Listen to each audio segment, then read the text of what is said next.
Dito sa Almubin na restaurant, tapat lang mismo ng Mustafa Center. Lagi ko kasi itong napapanood sa mga vlog na nagpupunta dito sa Mustafa Center. Dito sila kumakain. So kung umorder ako nung set meal, tapos chicken. So, ayun, nasa station na tayo ngayon. Papunta ako ngayon ng Lucky Plaza. Nagbas ako palabas ng Marina Bay Sands, Marina Bay Cruise Center. Tapos nandito ako sa Shenton Way bumaba. Kasi hindi ko naman alam kung saan bababa. Nakita ko lang may MRT. Dapat pala dun sa unang station paglabas ng center, bumaba na ako. Kasi andun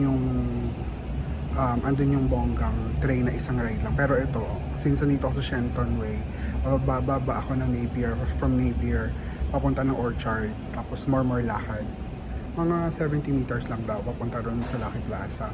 Kasi I wanted to check yung mga mura nilang chocolates. So, tapos papapalit ako ng pera. Kasi doon daw yung magandang palitan eh. So, let's do this. Ang hagard ko na pawis ako, grabe. Ayun, so from Napier Station, nandito ako sa British Council na bus station. Magbabas na lang ako para pumunta rin sa Lucky Plaza. Bus number 7 to Bedok International, Bedok INT. Tapos doon ako bababa sa Orchard Station, Lucky Plaza. Doon na agad. Dito ako ngayon, so bababa ako sa Orchard Station, Lucky Plaza. Bus number 7. Ayan, nasa double deck ako na bus. Papunta ako ng Lucky Plaza. Yung mga view ng kapaligiran. Ang napaka-efficient ng train at bus system dito sa Singapore, kaya bongga.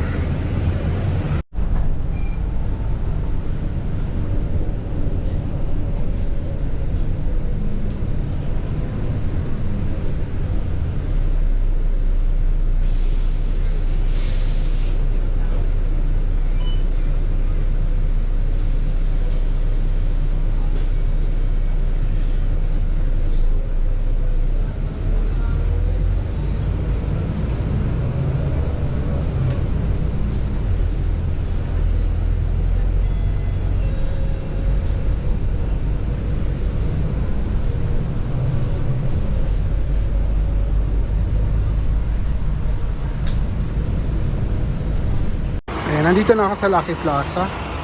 Pasok na tayo. Ayan. Dito na tayo. May Giordano pala dito. Ayan, nasa Lucky Plaza na tayo. Maghahanap lang ako ng sa taas yun eh. Kapalit lang ako tapos you can go sa taas na. Ayan, dito ko kapapalit. Ito yung pinagpalitan ng Team Castle Vlog eh. So, check natin.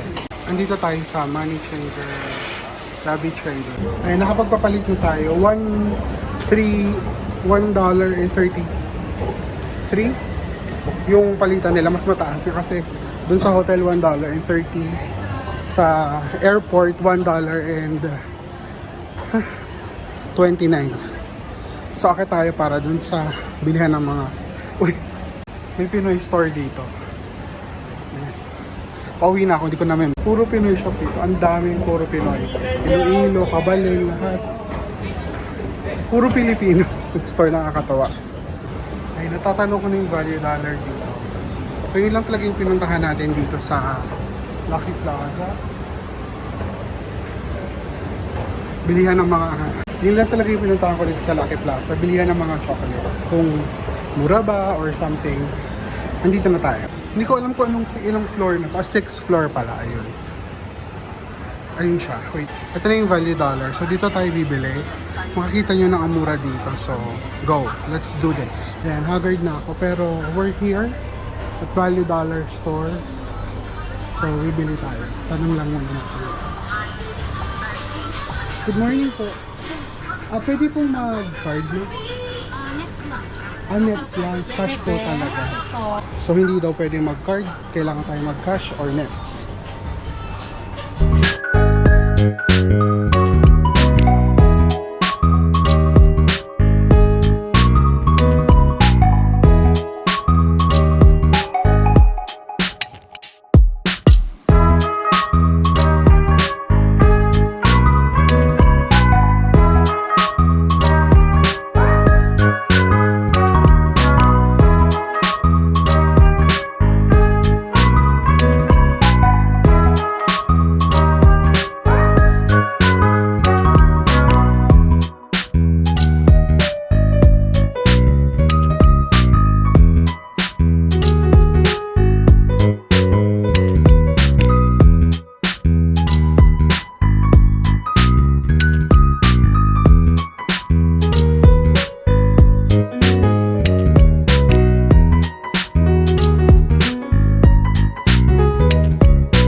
Ang haggard ko na, pero ito lang siguro yung bibili natin.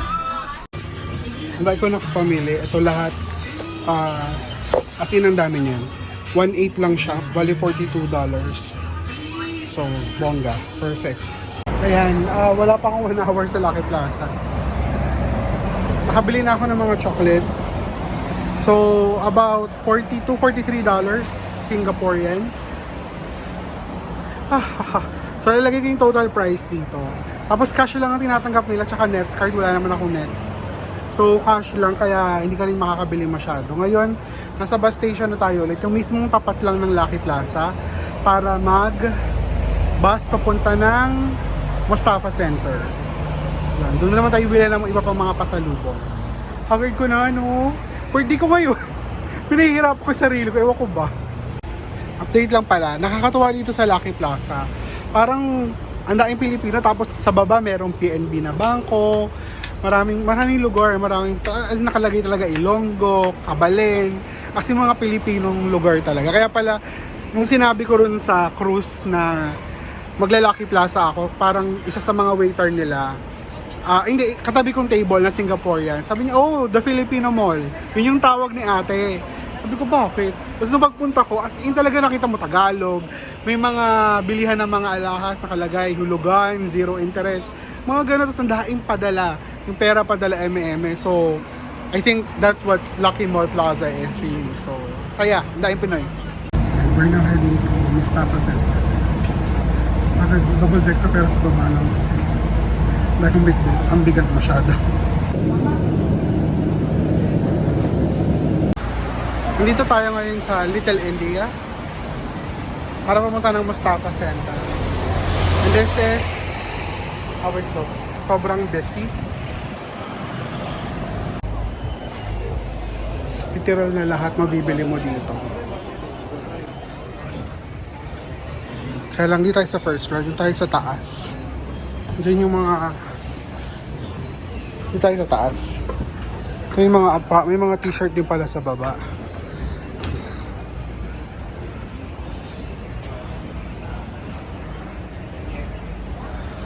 Di tayo sa mga pasaluyan. Singapore Souvenirs, dito tayo. Tapos nag-accept din sila ng card dito. Ayan mga magnet, dun yung mga t-shirt. Kung anik-anik pa. Lahat nandito talaga. Ayan, nandito minsan damakmak na chocolates. Yung mga chocolate na wala sa Value Dollar, andito na. Ayan. Excuse me. Sorry. So, ayan yung mga chocolates. Toblerone, mga dairy milk. Ayan. Dito yung mga KitKat and other things. Andito yung mga magnet din. May magnet aisle sila. Ito $8.90. 5 na. Kasi itong set ng keychain nila is $250. Around 100 pesos, ganon. Tapos meron pa mga isa-isa dyan. Maraming options. Mga ganon pa. So,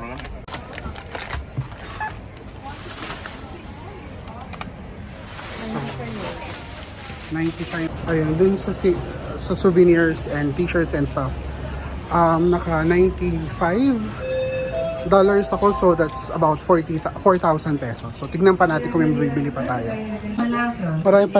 Maraming pabango dito. Yun doon, hindi ako pupunta kasi medyo sensitive yung ilong ko, baka magdire-diretso tapos kain na ako. So hindi ko pupuntahan. Basta apakadami dito. Lahat ng pwede mong isipin, makakakita ka dito. So may akong t-shirt, tapos ito. So 30-40. And then this is 6? 46. Oh, perfect. Thank you. So $45 yan dito. Tapat ng Mustafa. Marami rin silang tinda. Eh, nasa harap ako ng Mustafa Center. Dito sa Al Mubin na restaurant, tapat lang mismo ng Mustafa Center. Lagi ko kasi itong napapanood sa mga vlog na nagpupunta dito sa Mustafa Center. Dito sila kumakain. So kung umorder ako nung set meal, tapos chicken, so I'm sure maanghang. Kaya umorder din ako ng mango milkshake to counter yung anghang. Let's see. $15 na lang yung cash fast food lang kung magkano yung in-order ko. Kain tayo. Yung set, yung kinuha ko, fried chicken, tapos tong gulay, rice, tapos sauce, and this one. Hindi ko alam kung ano yan. Tapos meron din akong mango shake kasi alam ko na maanghang to. Hindi ako masyado nag-aanghang, so I need support. Nandito lang ako sa tapat ng Mustafa Center. Al-Mubin ang pangalan ng shop. Yun, nainggit na ako sa mga nakapapanood ng mga video nila JM, ng mga iba pang mga vlogger. So kakain din ako dito. Magpaka-feeling lang ulit din tayo.